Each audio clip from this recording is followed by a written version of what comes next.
জয় শ্রীহরি।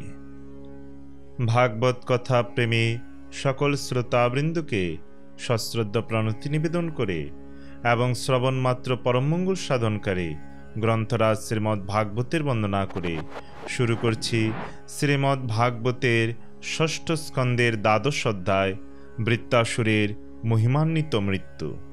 তাই সবাইকে মনোযোগ সহকারে শ্রবণ করার অনুরোধ রইল। তার আগে অমৃত কাদম্বিনী চ্যানেলটি সাবস্ক্রাইব না করলে এখনই সাবস্ক্রাইব করুন আর নিত্য ভাগবত কথা শ্রবণ করুন। হরি ওম তৎসৎ।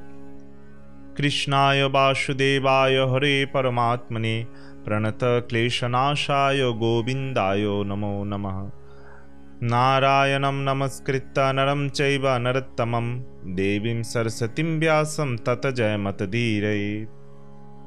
শ্রীল সুখদেব গোস্বামী বললেন, হে মহারাজ পরীক্ষিত, দেহত্যাগ করার ইচ্ছা করে বৃত্তাসুর জয়লাভের চেয়ে মৃত্যুকে শ্রেষ্ঠ বলে মনে করেছিলেন।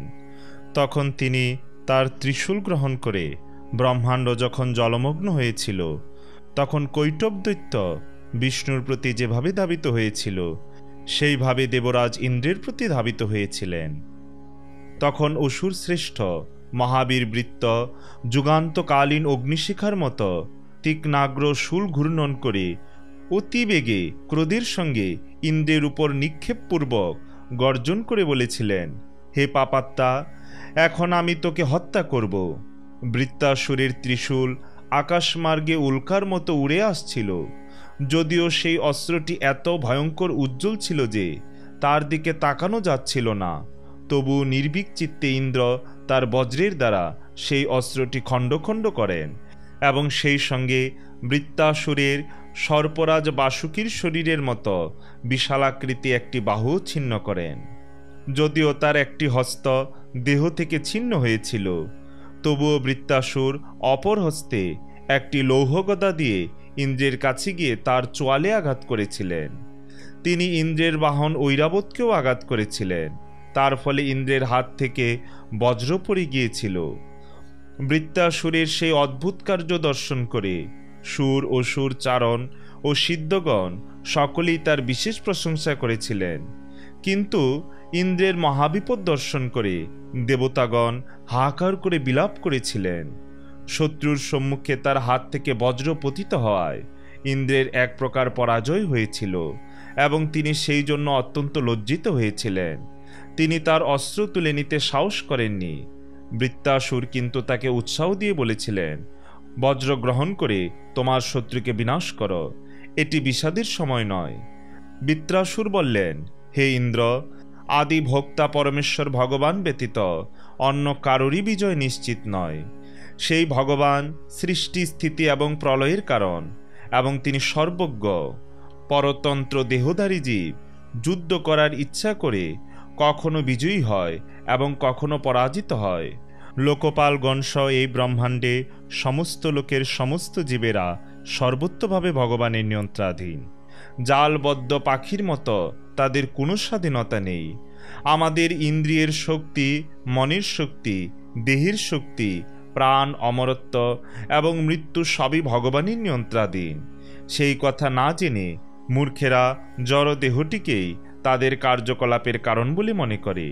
হে ইন্দ্র, দারুময়ী নারী এবং পত্রময় মৃগ যেমন স্বেচ্ছায় চলাফেরা করতে পারে না অথবা নৃত্য করতে পারে না, কিন্তু নর্তকীর ইচ্ছায় নৃত্য করে, তেমনি সব কিছুই ভগবানের অধীন। কেউই স্বতন্ত্র নয়।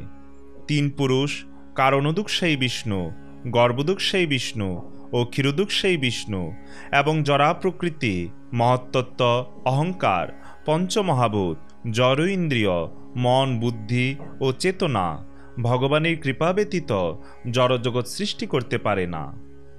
মূর্খ নির্বুধ মানুষেরা ভগবানকে জানতে পারে না। যদিও তারা সর্বদাই নির্ভরশীল, তবুও তারা ভ্রান্তিবশত নিজেদের স্বতন্ত্র ঈশ্বর বলে মনে করে।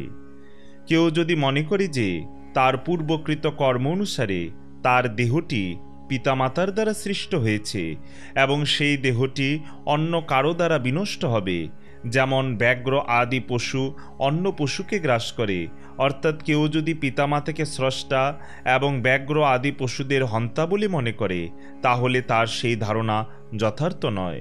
কারণ প্রকৃতপক্ষে ভগবানই জীবেদের দ্বারা জীবেদের সৃষ্টি এবং জীবেদের দ্বারা জীবেদের বিনাশ করেন। অতএব তাতে জীবের কোনো স্বাতন্ত্রতা নেই, ভগবানই স্বতন্ত্র।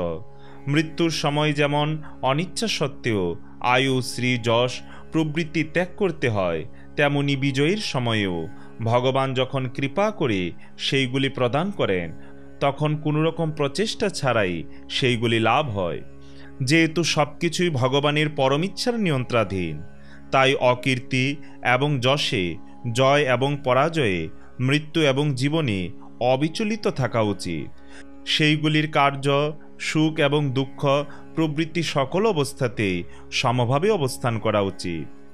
যিনি জানেন সত্য, রজ এবং তম এই গুণ তিনটি আত্মার গুণ নয়, জড়া প্রকৃতির গুণ, এবং যিনি জানেন শুদ্ধ আত্মা এই সমস্ত গুণের ক্রিয়া এবং প্রতিক্রিয়ার সাক্ষী মাত্র, তিনি মুক্ত পুরুষ, তিনি এই সকল গুণের বন্ধনে আবদ্ধ নন। হে শত্রু, এই যুদ্ধকে দ্যুতক্রীড়া বলে মনে করো। এতে প্রাণীপণ, বাণী অক্ষ বা পাশা, হস্তি অশ্ব প্রভৃতি বাহনই তার ফলক। এতে যে কার জয় হবে আর কার পরাজয় হবে তা কেউই বলতে পারে না, তা সবই নির্ভর করে ভবিতব্যের উপর। শ্রীল সুখদেব গোস্বামী বললেন, বৃত্তাসুরের নিষ্কপট বাক্য শ্রবণ করে দেবরাজ ইন্দ্র তার প্রশংসাপূর্বক পুনরায় বজ্র ধারণ করেছিলেন। বিস্ময় ও কপটতা পরিত্যাগ করে তিনি হাসতে হাসতে বৃত্তাসুরকে বলেছিলেন, হে দানব, সংকটকালেও যে তোমার বিবেক, ধৈর্য এবং ভক্তিযুক্ত মতি অবিচলিত রয়েছে, তা থেকে আমি বুঝতে পারছি তুমি সর্বাত্মা ও সর্বসুরী জগদীশ্বরকে অনন্যভাবে সেবা করেছ। তুমি ভগবানের মায়াকে অতিক্রম করেছ এবং এইভাবে মুক্ত হওয়ার ফলে তুমি আসরিক ভাব পরিত্যাগ করে মহান ভক্তের পদ প্রাপ্ত হয়েছ। হে বৃত্রাসুর, অসুরেরা সাধারণত রজগুণের দ্বারা প্রভাবিত, তাই তুমি যে অসুর হওয়া সত্ত্বেও শুদ্ধ সত্ত্বে অবস্থিত পরমেশ্বর ভগবান বাসুদেবে সুধীর ভক্তিপরায়ণ হয়েছ, তা অত্যন্ত আশ্চর্যের বিষয়। যে ব্যক্তি পরম মঙ্গলময় ভগবান শ্রীহরির প্রতি ভক্তিপরায়ণ, তিনি অমৃতের সাগরে ক্রীড়া করেন, ক্ষুদ্র জলাশয়ে তার কি প্রয়োজন? শ্রীল সুখদেব গোস্বামী বললেন, বৃত্রাসুর এবং দেবরাজ ইন্দ্র যুদ্ধক্ষেত্রীয় ভগবত ভক্তি সম্বন্ধে এইভাবে বলতে বলতে কর্তব্য বলে পুনরায় যুদ্ধ করতে শুরু করেছিলেন। হে রাজন, তারা উভয়ই ছিলেন মহান যোদ্ধা এবং সমান শক্তিশালী। হে মহারাজ পরীক্ষিত, শত্রু দমনে পূর্ণরূপে সক্ষম বৃত্রাসুর তার লৌহ নির্মিত পরিখ বাম হস্তে ঘূর্ণনপূর্বক ইন্দ্রের প্রতি নিক্ষেপ করেছিলেন। ইন্দ্র শতপর্বণ নামক তার বজ্রের দ্বারা বৃত্তাসুরের পরিখ এবং বাম হাত যুগপৎ ছেদন করেছিলেন। বৃত্তাসুরের মূল হতে ছিন্ন বাহুযুগল থেকে প্রবল ধারায় রক্ত ঝরে পড়ছিল, তাই তখন তাকে ইন্দ্রের বজ্রাঘাতে আকাশ থেকে পতিত ছিন্ন পক্ষ পর্বতের মতো সুন্দর দেখাচ্ছিল। বৃত্রাসুর ছিলেন অত্যন্ত প্রভাবসম্পন্ন এবং বলবান। তিনি তার নিম্নহনু ভূমিতে রেখে অপর হনু আকাশ পর্যন্ত বিস্তার করে আকাশেরই মতো সুগভীর বদন, সর্পতুল্য ভয়ঙ্কর জিহ্বা এবং মৃত্যুতুল্য করাল দন্তসমূহের দ্বারা যেন ত্রিজগৎ গ্রাস করতে উদ্যত হয়েছিলেন। এই প্রকার এক বিশাল শরীর ধারণ করে মহান অসুর বৃত্ত পর্বতসমূহকে বিচলিত করতে করতে এবং পায়ের দ্বারা পৃথিবীকে বিচূর্ণ করতে করতে পাদচারী গিরিরাজের মতো ইন্দ্র সমীপে আগত হয়ে মহাবলশালী অজগর সর্প যেভাবে হস্তিকে গ্রাস করে, সেইভাবে বাহনসহ ইন্দ্রকে গ্রাস করলেন। ব্রহ্মা, অন্যান্য প্রজাপতিগণ এবং মহর্ষিগণ সহ দেবতারা যখন দেখলেন যে বৃত্রাসুর ইন্দ্রকে গ্রাস করেছে, তখন তারা অত্যন্ত দুঃখিত হয়ে হাহাকার করে রোদন করতে শুরু করেছিলেন। ইন্দ্রের কাছে যে নারায়ণ কবচ ছিল তা ভগবান নারায়ণ থেকে অভিন্ন। সেই কবচের দ্বারা এবং নিজের যোগশক্তির বলে ইন্দ্র বৃত্তাসুরের উদরে গিয়েও মৃত হননি। অত্যন্ত প্রভাবশালী ইন্দ্র বজ্রের দ্বারা বৃত্তাসুরের উদর বিদীর্ণ করে নির্গত হয়েছিলেন। বলাসুর সংহারকারী ইন্দ্র তৎক্ষণাৎ গিরিশৃঙ্গতুল্য বৃত্তের মস্তক ছেদন করেছিলেন। বজ্র অতিশয় বেগবান হলেও বৃত্তাসুরের গলার চারিদিকে ভ্রমণ করে ছেদন করতে করতে তার 1 বৎসর সময় অতীত হয়েছিল।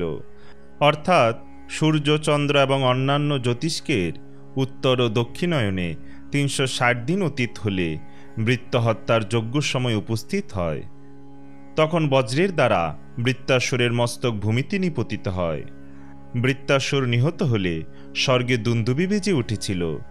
গন্ধর্ব, সিদ্ধ ও মহর্ষিরা বৈদিক মন্ত্রের দ্বারা বৃত্তহন্তা ইন্দ্রের স্তুতি করে মহাহর্ষে পুষ্পবৃষ্টি করেছিলেন। হে অরিন্দম মহারাজ পরীক্ষিত, তখন বৃত্তের দেহ থেকে জ্যোতির্ময় আত্মা নিষ্ক্রান্ত হয়ে ভগবদ্ধামে ফিরে গিয়েছিলেন। দেবতারা দেখলেন যে ভগবান শঙ্কর্ষণের পার্শ্বদ্রূপে তিনি চিৎজগতে প্রবেশ করলেন।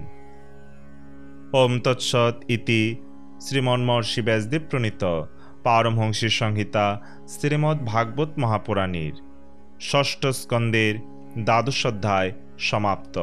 পরবর্তীতে আমরা শ্রবণ করব শ্রীমদ্ ভাগবতের 6ষ্ঠ স্কন্দের 13 অধ্যায় দেবরাজ ইন্দ্রের ব্রহ্মহত্যাজনিত পাপ।